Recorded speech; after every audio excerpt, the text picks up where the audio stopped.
Hi everyone, this is Dan, down by the river and straight from my heart. Just a little vignette I like to do each week. You know, tomorrow or tonight when the sun goes down, it's the 9th of Av. I wonder, has anybody else had this cross their mind? Because the 9th of Av, as you know, on the Jewish calendar is a time of intense mourning because of all the different events that transpired on that day. And remember, the rabbis will say, coincidence is not a kosher word. So what happened on the 9th of Av? Well, the spies returned from Canaan, Kadesh Barnea, with a bad report. Strike one. Both temples are destroyed on the 9th of Av. The Babylonians and the Romans, 586 BC, 70 AD, 9th of Av. Jews are expelled from England. Jews are expelled from Spain. What day? 9th of Av. We can keep going. World War I began 9th of Av. The Treblinka death camp began operating 1942. What day? 9th of Av.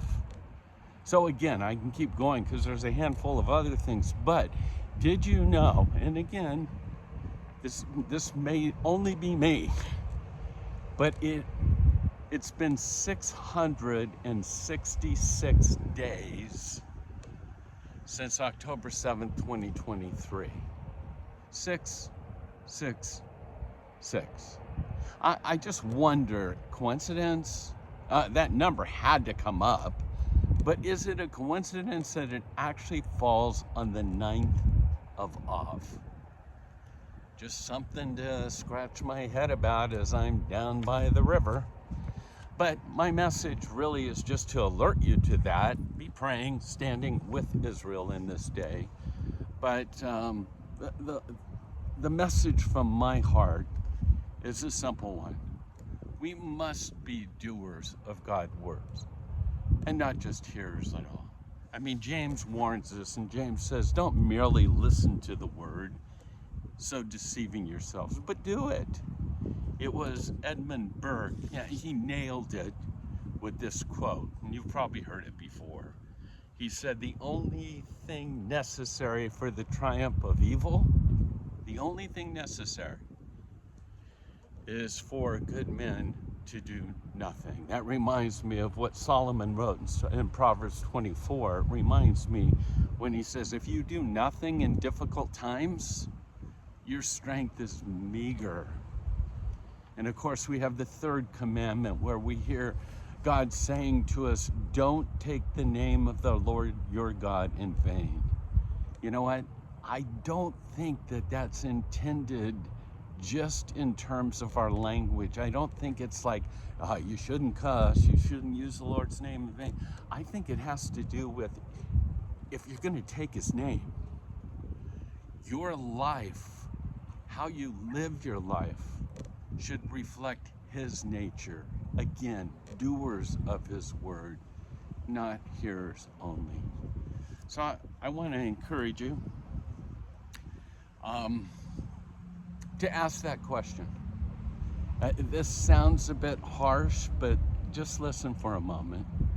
The question I will pose is, what are you doing for Christ's sake? What are you doing? Let that sink in. Again, I'm not using that in vain. It's truly just a question. What are we doing?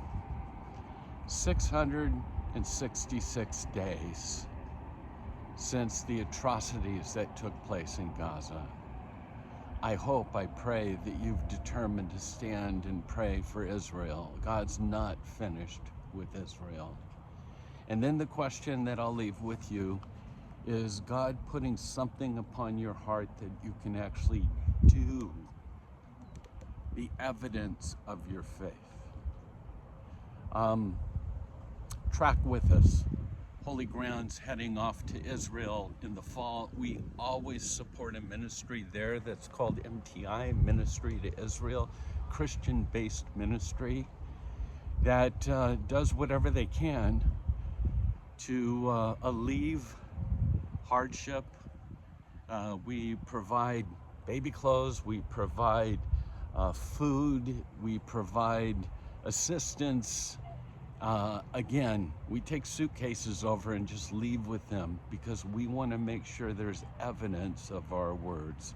If this is something you would be interested in, email me. You know our website, holygroundexplorations.com. Just email me and I'll let you know, give you some more insight. With that, let's cut it short. God bless. Shabbat Shalom. Remember, the 9th of Av.